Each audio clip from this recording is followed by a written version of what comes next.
The Portland is Home team talks real estate. Whether you live here or you're on your way, Audra and Andrew Galler work hard to welcome you home. They make the whole real estate process attainable, educational, and fun. After all, it is the biggest transaction of your life. The Portland is Home team talks real estate. I'm Michelle Odell, your host. And now, Audra and Andrew Galler. Michelle, hello. Hi, Michelle. Hello, Andrew and Audra Geller. The Portland is Home team talks inspections today. Lots of very important information. You're going to want to listen carefully because we have a guest today. His name is Grant Waller, and he is from Pac West Home Inspections, a company built by families for families. Grant, tell us a little bit about yourself first. I really started the business in 2016 for the most part, but we jumped into doing inspections full-time by 17. The short of it is it's been a good run so far. We're up to 6 inspectors. We've got a few office staff. Things are good. Looking forward to the future. It's days like this, Grant. So here in Portland, we're in November, right? And it is raining cats and dogs out there. We've got high winds. And today, days like this that remind us how important a home inspection is. When the rain is coming down and the water and the where is it leaking and is it going into a basement and all these things that we try to catch during inspections that are hard to catch sometimes during, dry season. Yeah, and it's funny you say that because I've had in the past several times people send me a text or an email or a phone call or whatever it is, and they ask, hey, it's really raining pretty hard today. Can we move forward with the inspection or do we need to postpone? And I'm like, well, you clearly must not be from here. And usually we go into a conversation based on what you just said, which is, today's about the perfect day to get out there and do an inspection. All of the things, all the problems with the roof and other issues in the crawl and stuff like that, they're going to show up much easier today than they would any other day. So it's a great day for an inspection. So Grant, you are obviously an expert. If you go to the website, pacwesthomeinspections.com, and you can see all about him and his crew, and he's extremely knowledgeable. He knows a lot about home inspections, and we're going to get to all of that right after. It's Andrew Galler's Market Minute. Well, today we find ourselves in the first week of November 2022. Interest rates are still very high. My new motto is we're so consumed by the now, right? We forget a lot about where things were. A year ago, interest rates had yet to go over 3%. This week, we've had some clients be quoted at 7%. We had one at 7.5%. So that's clearly dramatic at the very least. So that's the interest rate story. In terms of the market in relatively close in metropolitan Portland, inventory is up and activity is down. So for instance, if we look at pending sales as of just 4 days ago at the end of October, inventory was 2.3 months. And for some reference, just March of 2022, a mere 6-7 months ago, they were 0.4 months. A year ago, October 2021, they were 0.9 months, and now they're 2.3. So that's an increase of 160%. One thing that's going to be interesting going forward that we will have to find out how this plays out. One wonders how much inventory will come on. I think it's going to keep going up for the near term, but I think there's going to be some natural limitations on that. There's a whole lot of people who captured a very incredibly, historically, mind-blowingly low interest rate. One wonders if they're going to be reluctant to give it up. I think they will. I think that if anybody who wants to hold on to that low interest rate, they're going to. So good chance, argument to be made, that's going to limit it. I think Portland is not going to be as adversely affected as some other markets from what I read. Here's hoping. Sounds like some of the Sun Belt is going to have a little bit rockier of a road. I'm looking at you, Phoenix and Las Vegas, where there were a lot more institutional buyers. We didn't have as much from what I read. About 10% of the transactions in the last 2 years were institutional, large hedge fund buyers. That number was much larger in those other areas. Some of that may be attributed to how much the homes were for sale for, plus other market forces having to do with supply. And, we just don't have subdivisions out to the horizon. urban growth boundary. Okay. Go listen to past episodes. Okay. So, Absolutely. Right? And what we're seeing here is that supply up, demand down. And this is the last thing I'll say about it before we move on. Pending sales right now, October over October 2021 versus our October 22, pending sales are down by 40%. And at the same time, the amount of homes available for a buyer to see are up 60%. So that's dramatic. But inventory is only 2.3 months. So that's still, relatively speaking, low inventory. A few years ago, when we got down to 2.5 months of inventory, we were like, wow, it's so low. We'll see, though. I think that's going to go up. It's interesting to me, Andrew, listening to those numbers, is we haven't seen 2 months of inventory in a very long time. So that's quite a significant increase, and makes me think that it's not just a great market for cash buyers, although it is, but it's also could be a really great market for people trying to get into the housing market to buy a house versus paying your rent, because it sounds like there's more houses to choose from and the market's a little stagnant. So this is a great time to not get into a bidding war and get out of your rental. Well, I think that's exactly so. That's exactly so, because last year this time we were making offers and our buyers, we were like, you just got to go as high as you can. And by the way, if you really want it, you have to waive inspections, appraisals. Grant, we'll talk to you about that a little bit, about the inspections. And not only that, you couldn't go home and argue about it with your significant other. You had to argue about it in the house with me looking at you. And I mean, you know, there were times I would like leave a tour, write the offer right there in the driveway. We had to get it done. There, Totally. You know, it wasn't, oh, you want to sleep on it? Well, then you know what? You're just not going to get it. Sorry. You're not going to get the house. And you're competing against 50 offers. Did you overpay for some of them? Possibly. But this is, I think this is a great time. This is a great time to get in there and buy, even with interest rates where they are, because there's creative ways that you can buy down those rates.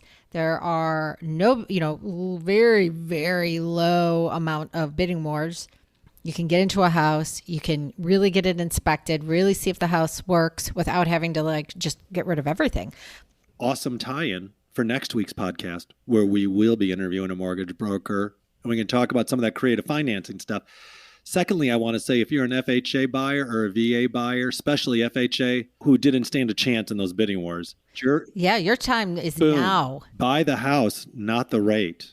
You know, here's hoping in a year from now or two, interest rates will start to go down. Do I know? No, I don't know the future, but I didn't see this coming. And if you can afford it today, you're going to be fine.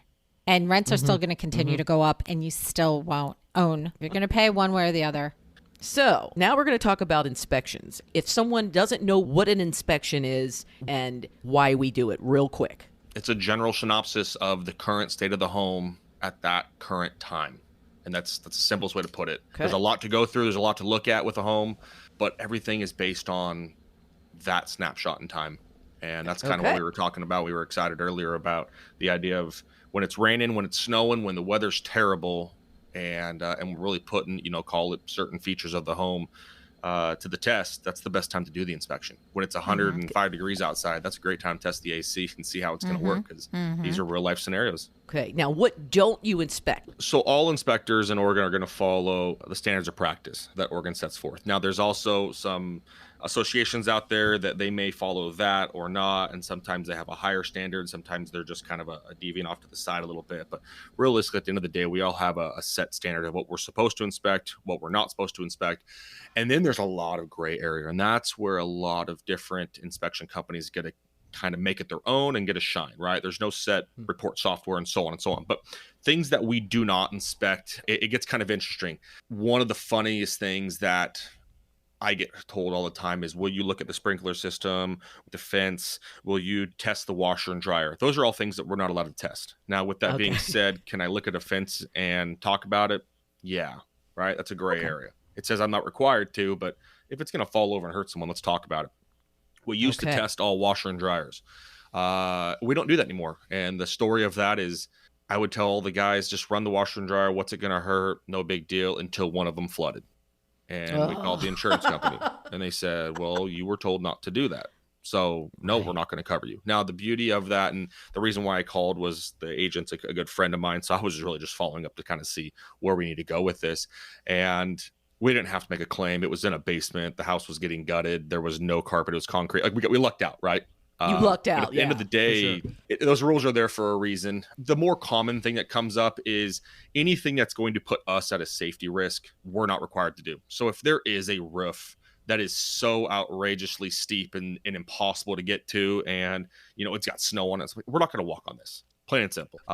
There's other ways to look at it, whether you're getting up to the gutter line, whether you're using a drone, or whether you're checking it out with binoculars. And I've seen guys doing this. I've been on an inspection over here, and down the road, here's a guy, and he's got binoculars, and he's looking at the roof and inspecting it. And all of these means we are allowed to do, and it falls within our standards of practice. Yeah. And with the safety thing, there comes times where there's a crawl space. It's so short, it's so tight. There's hazards in there, whether it's sewage waste or rodent droppings or something like that. And we will do what we can, but at the end of the day, we all have families, and I'm coming home to mine. So, and I don't want to bring any of those problems home with them. So we do the best we can, but sometimes we are limited. All right. Now, here's the big question. Well, what are your biggest concerns, the items you should absolutely have inspected no matter what, even if there are bidding wars, right? Yes. Oh, man. We really, you can break everything that we do down into two categories. It's health and safety, or it's the wallet, right? It's the cost. And so anything that has to boil down to safety obviously becomes a huge concern. And I could go through a home and find almost nothing wrong, but if all of a sudden there is, a 1-year-old crawling around and you have an outlet that doesn't have a cover plate on, it's 79 cents or something to fix that. But if a finger goes in there, obviously that can become a problem. So those are really important things, but those are obvious and dime a dozen type things. So really the biggest thing that we end up trying to focus a lot of time on are the things that people walking around the home. When you're the buyer and you come in and you're doing the tour and then you show up to the inspection and you're going through that with us, you can find those things just like we can. And we're going to call them out anyways. But what are the things that we're going to find that you're not going to know about? So usually it's in the crawl space. Usually it's in the attic. Usually it's obviously testing certain things, and the roof. So the roof is usually my number one thing, mainly because of cost. And it's not just the cost of replacing a new roof, which is one of the biggest expenses in home repairs and home maintenance, but it's when the leak happens and you don't know about it. Because how often do any of you guys go in your attic, right? Because that leak can start on year 22 of the home being, built, and you don't catch it for 4 years. Well, how much damage is there? And that just makes the repairs more expensive. So roofs are super important for us. Another one that nobody ever knows about is the sewer lateral. So doing a sewer scope, doing a sewer inspection, those are all too important, mainly because everything could be operating just fine. And we do a scope and you have such bad root intrusion that it's a ticking time bomb. You don't know how much. And it's underneath of that newly paved front driveway, or you went and splurged the money and you have the brick laid out on your driveway or something like that. And now guess what? You got to tear that all up. So those two things are probably my biggest ticket items for that. Okay. One of the most common things that comes up, number 3, I would say, might end up being mold in the attic. And this isn't a big deal in my mind, but it becomes a big deal for a lot of clients. And I sit there and I spend time kind of talking. I don't want to talk them down. I don't want to talk you. I don't want to talk the problem down at all either. But 70% of homes we go through are going to have some form of mold in the attic, in my opinion, or at least based on what we see. And in all the testing we've done, we very rarely pop up and see any kind of actual issues with that. The thing is, it's our environment. It is what it is, and it's very treatable. There are hundreds of companies in the area that specialize in this, so those are important things. And then talking about the safety thing, radon, that's an important thing. We do radon testing as well, and with that radon testing, it's the general rule that we usually hear, or the saying that we've heard in the industry, is you should never not buy a home because it has radon, but you should never buy a home without testing for radon. Average fix is $1,500 to $2,000, depending on the type of home. And obviously it can go up from there, but it's not a terribly expensive fix, yet it is the second leading cause of lung cancer. So we do have some hot spots in Portland, over in Vancouver, basically up and along the gorge on the east side of Portland, and any kind of basements, or if you have a slab on grade. Everyone always thinks that if I don't have a basement, I don't have a problem. Well, you can have it anywhere, to be honest. One of our inspectors, he has high levels at his home. He put a system in. He's on a crawl space. So it does happen anywhere. I had a house a while ago. I would have never thought it would have had radon. I've tested homes all around that area, never had a problem. And this one popped up and it was double the EPA's recommended limit. And, that's not crazy high, but that's high enough to where, yeah, there's a concern and you need to get that dealt with for sure. I also had a home one time in Southeast that was on a crawl space and the garage out back, right? It was disconnected. It was 25 feet away. It was on a slab. And we tested both because they turned the garage into an ADU a while back. And the house came back at like a 2.5 or something along those lines, which is a perfectly safe limit based on the EPA's recommendations. And that was on a crawl space. The building 25 feet away or whatever it was on a slab, the ADU, came back at just around a 10. So obviously way above the safety limit there set forth by the EPA. So, people always say, well, it's, my neighbor doesn't have it, I don't have it. Well, no, there's too many factors to take into play with that. So we do recommend, unless you've had a radon test in the last 2 years, definitely get that test. So real quick, just to jump in, a few things about Grant. One is, I don't know how many years we've been working with Grant. It's got to be like 4 or 5, would you reckon? We weren't long into business, and we were, and we met Andrew.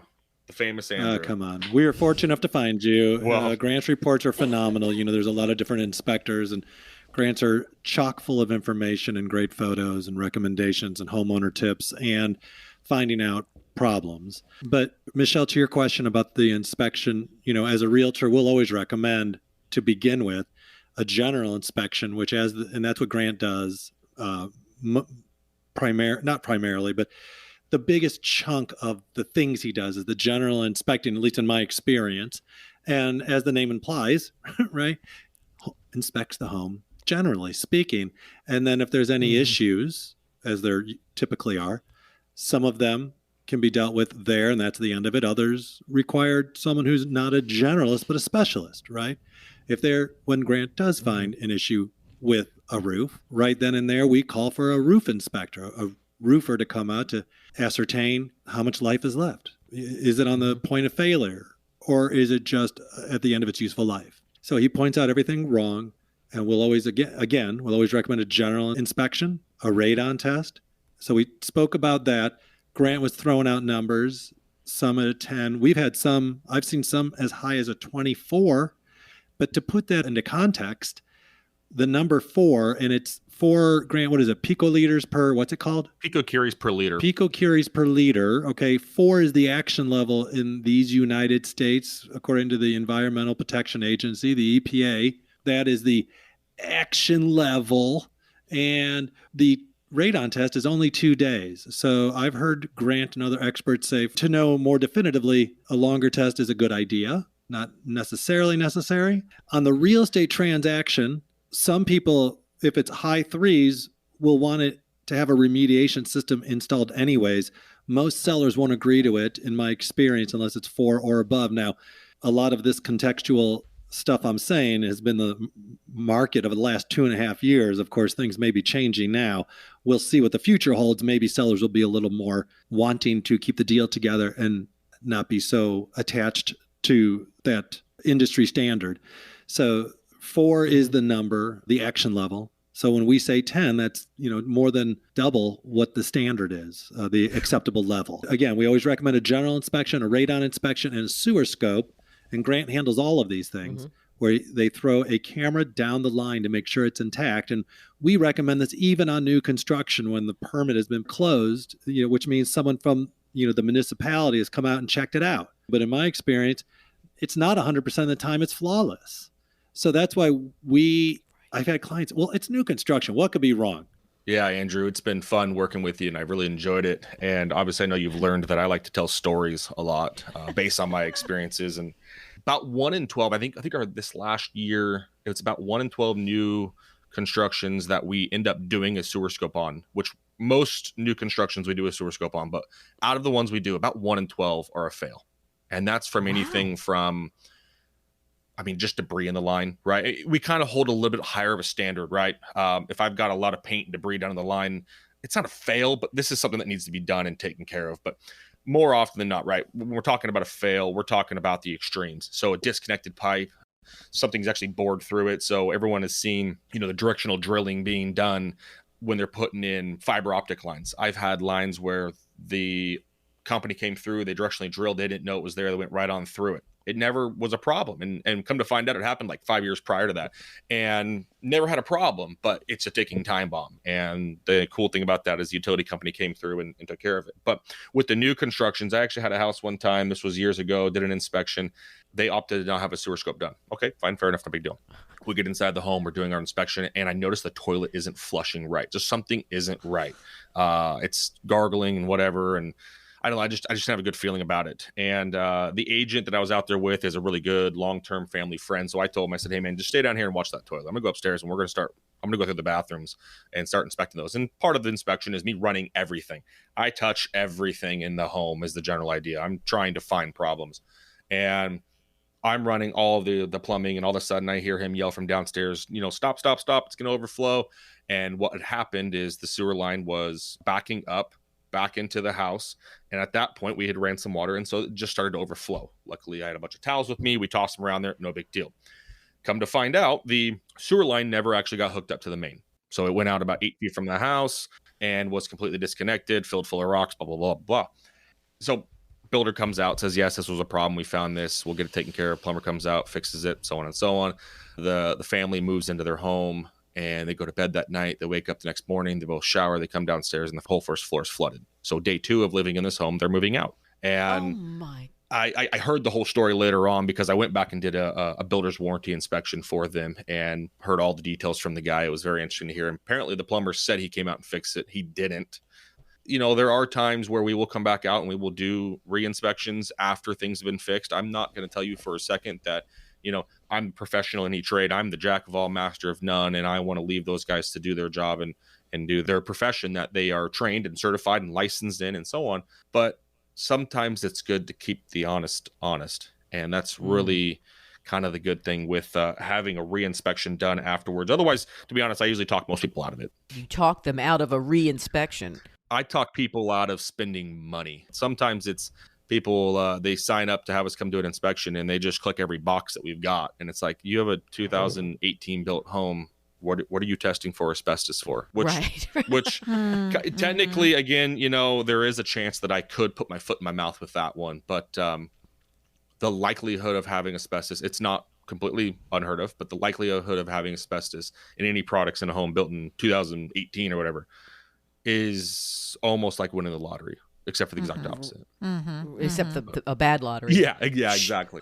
Should you have a second opinion? Should you have a second company come out and do it? There's a lot of factors to that, right? So think of it as we are the second company. We have an unbiased opinion. At the end of the day, I'm going to come through, do an inspection for you. And regardless of the findings of the home, regardless if if call it any work gets done, I get paid. You're paying me for my honest and unbiased opinion. And that's why actually in the state of Oregon, legally, I'm not allowed to do any work for any of my clients for 12 months because I can come up with more things and say, oh, by the way, I'm a handyman, or I can fix that, or I can do that. And here you go.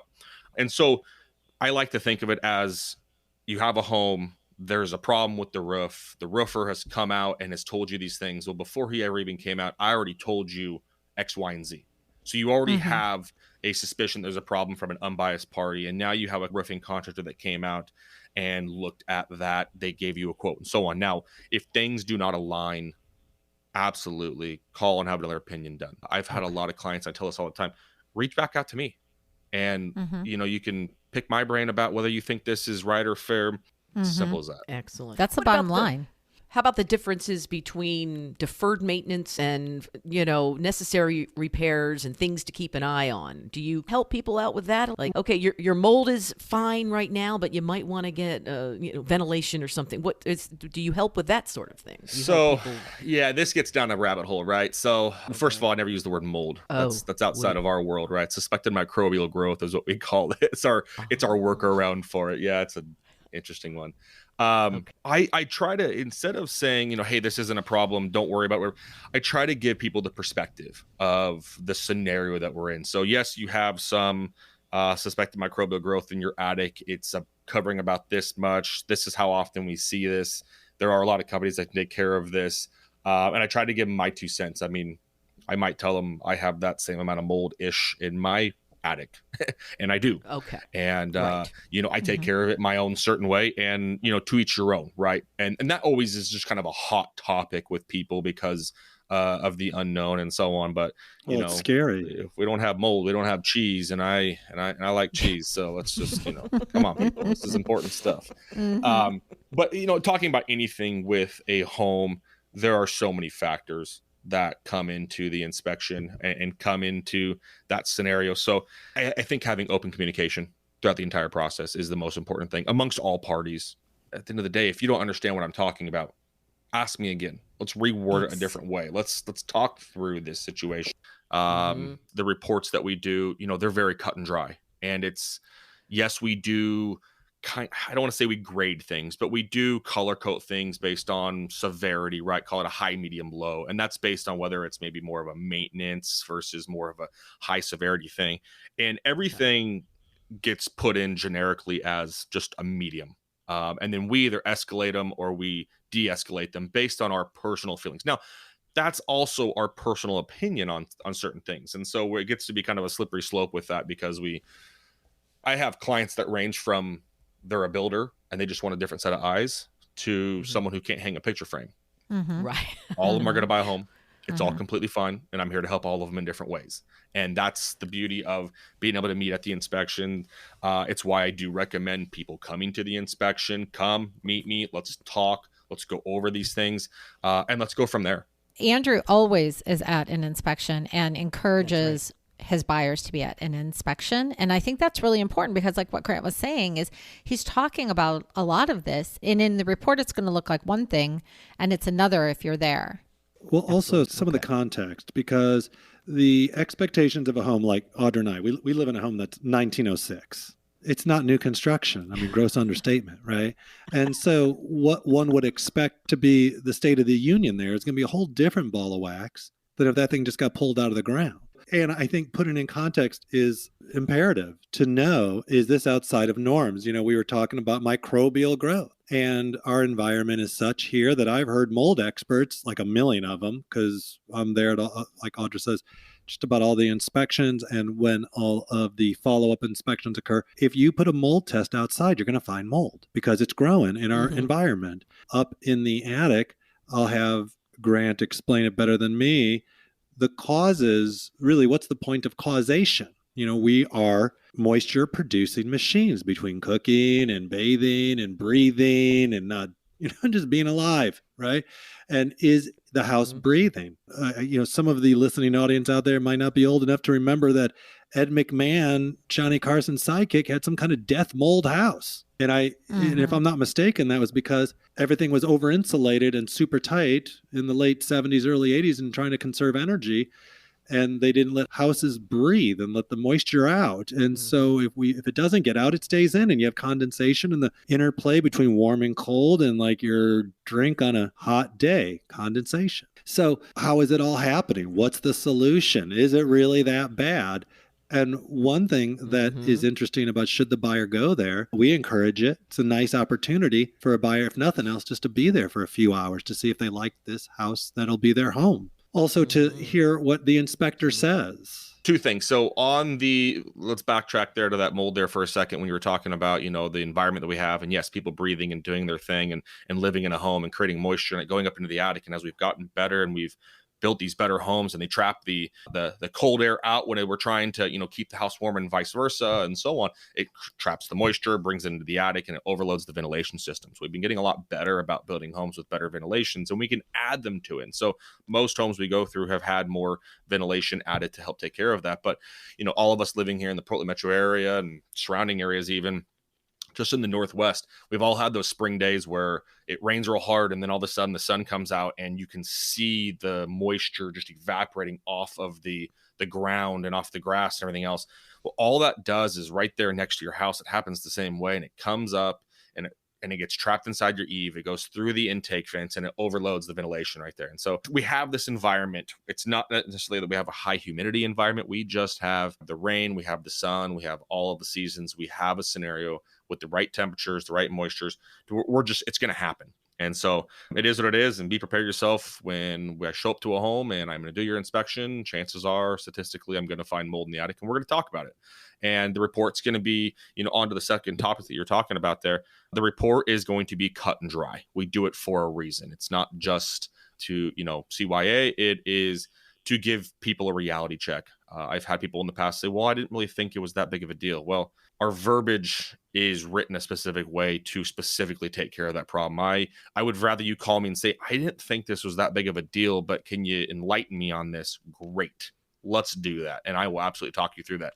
What I don't want to hear is 2 years from now, well, I thought this wasn't a big deal based on your text in the report, so we didn't do anything, but it turns out it is a big deal. Well, okay. So I'd rather have that conversation ahead of time versus down the road when you no longer have that option. Not only that, but I'll be honest, sometimes a seller needs a reality check of their home. They think this thing is just gold. And sometimes the text is put in there in a specific way to let them know that, no, this is a bigger problem than you are thinking. Mm-hmm. My favorite's when I show up to the house and they've been there for 37 years and they say, I can't imagine there's going to be anything wrong. This thing's perfect. It's great. It's whatever. We've done all the work, or my late husband's done it all himself. And I think, perfect. This is why I have a job. This is why I'm in the industry. Definitely. That is so funny. One other thing that I think is important to take a look at is the foundation. Yeah. Okay. It holds up the whole building. Obviously, it's important. So call it your foundation holds the whole building, and it cradles it, and the roof protects it from the elements for the most part, right? So obviously, very, very important things. On the topic of the foundation, the crawl space.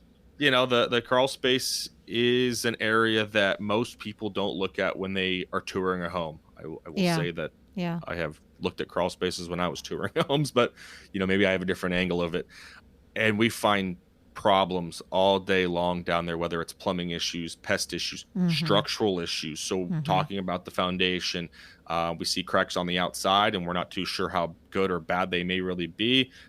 Usually not good, but how minor or how bad they might really be. Looking at it in the crawl space is a whole nother area to go to that really plays a huge factor to that. So if I really had to break down a home into 3 categories, just the general inspection itself, the roof, the crawl space, and then maybe call it your systems, which would be electrical and plumbing, might be really call it your 3 main areas. And the reason why I bring those up is those are the areas that nobody knows about.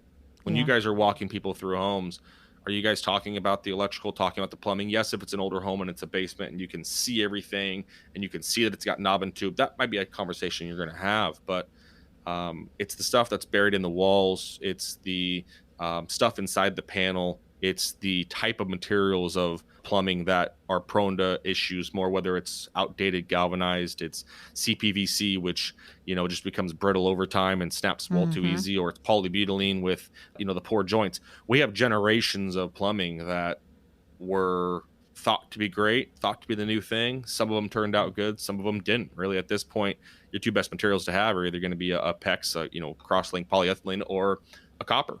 And that's one of the fun things about inspecting in Portland is with these homes that are, dating into the late 1800s. I get to see generations of all the plumbings and all of the electricals and all of that. And so it's usually not something people are looking at when they walk into a home. They want to know the layout. They want to know, is this bedroom going to be large enough? And do I like the bathroom? And do I need to remodel it? Is the kitchen going to flow for our family? Is the neighborhood right? All of these things that mean nothing to me.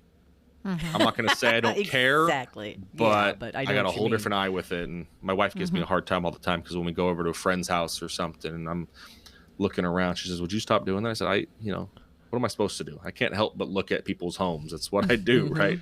So I have a question for you, Grant. Absolutely. As an inspector person, when you go to buy a home for your family, what are the things you look for? I was going to ask that same question, but I was going to say, what was the one thing you would walk away from a purchase if you saw?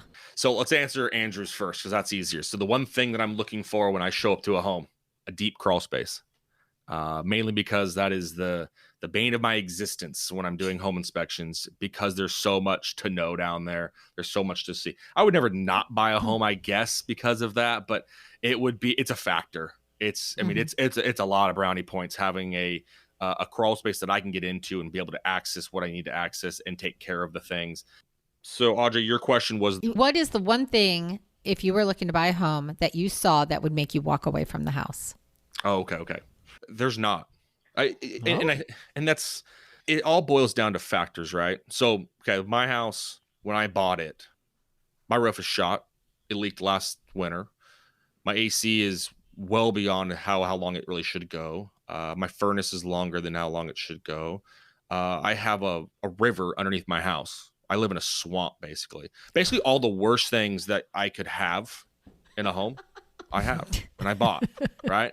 It's the other factors that we talked about that as a home inspector don't matter to me. Like I was talking about the location, is it a good layout and all those other things. It's the things I can't change. The one thing I can't change is location, right? You can always add on to your home, or usually you can always remodel and do stuff like that. And so realistically, the one thing that it boils down to is, does it meet the initial criteria that you need, that you set forth when you were looking for a home, right? And is it the right price? And the beauty of my industry is those two things are already answered and taken care of by the time I show up. Realistically, unless I come up with so many problems to where that then doesn't make a logical, call it sense dollar wise to purchase, that's on you as a buyer, then that would be one thing.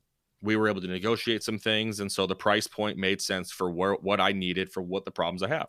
Any home could be bought, right? And people always ask me all the time, well, would you buy this home? And I always have to take out of account how much they're actually paying for it, because I don't want to know. I don't ask. I want an unbiased opinion. So I'm assuming whatever they're purchasing the house for is acceptable in their mind. So I'm going to take their word for it. And it's in an area that they want to be in, and it meets their other criteria, right? So at that point, it's boiled down to the variables. What's wrong with the home versus what's the price, right? And maybe we can negotiate, maybe you can't, whatever. Again, out of my ballpark. So people ask me, would you buy this home? And I tell them, well, I'd buy it if it was on fire, if it was the right price. Hey-o. Plain and simple, right? And so it's just, that's a hard one to answer of what would make me walk away from a home, because my home's got all the worst usual things that we have we talk about at an inspection. I have all the worst things. But my wife likes the home, and it's real close to the family for babysitting. So, happy wife, happy life. And I love the home. It's where we want to be. It's got property, and I got minimal neighbors. So I can't complain.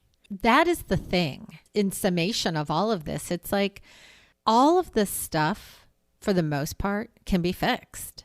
It's just stuff. And it's like, but you can't change the location. And, and so it goes right back, tying back in. And should you buy now, or should you buy a house? And it's like, we have properties, we rent, and renting is great when you need to rent, when you're not, maybe you're new to town, or you're young, or, all these different factors.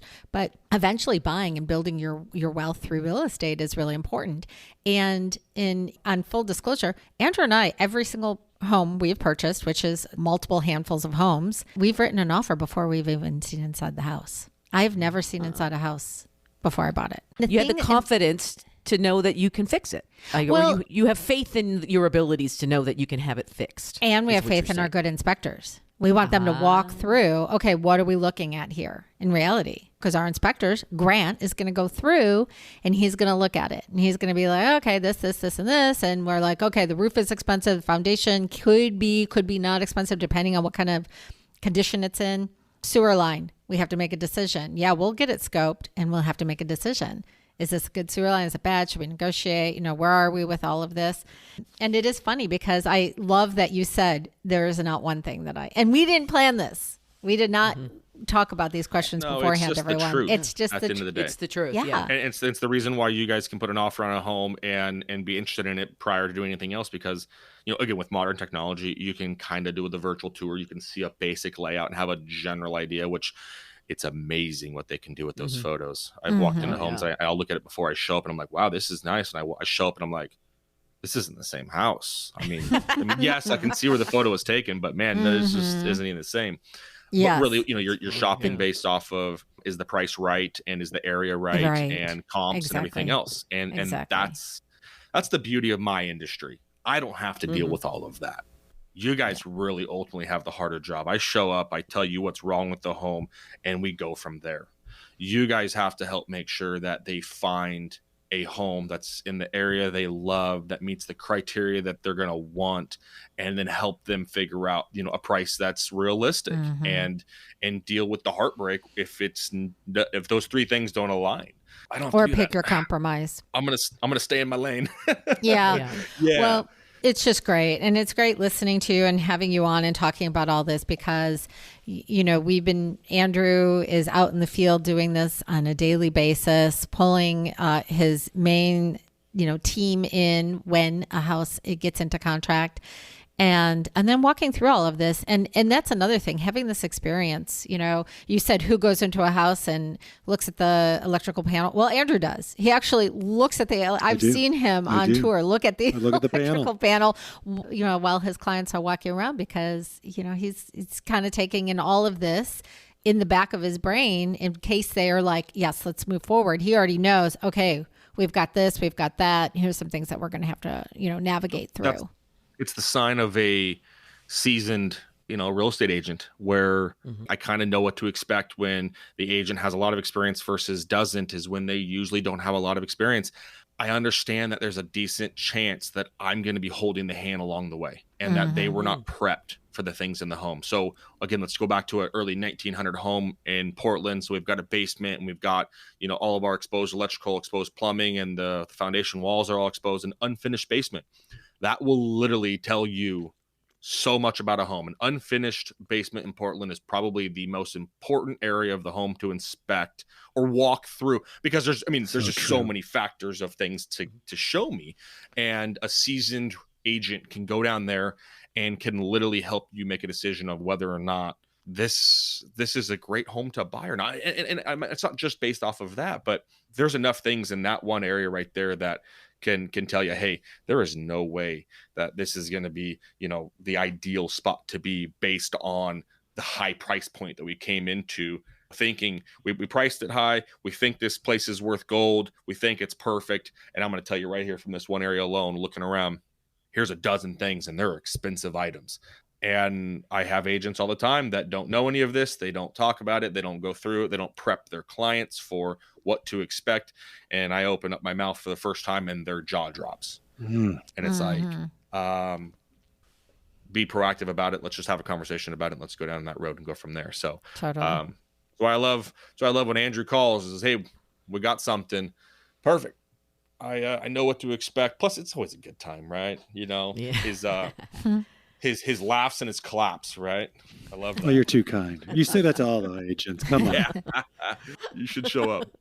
Well, Grant, you have been a wonderful resource. Thank you so much for doing what you do. Thanks for being truthful and helping people have the confidence to make the decisions they need to make.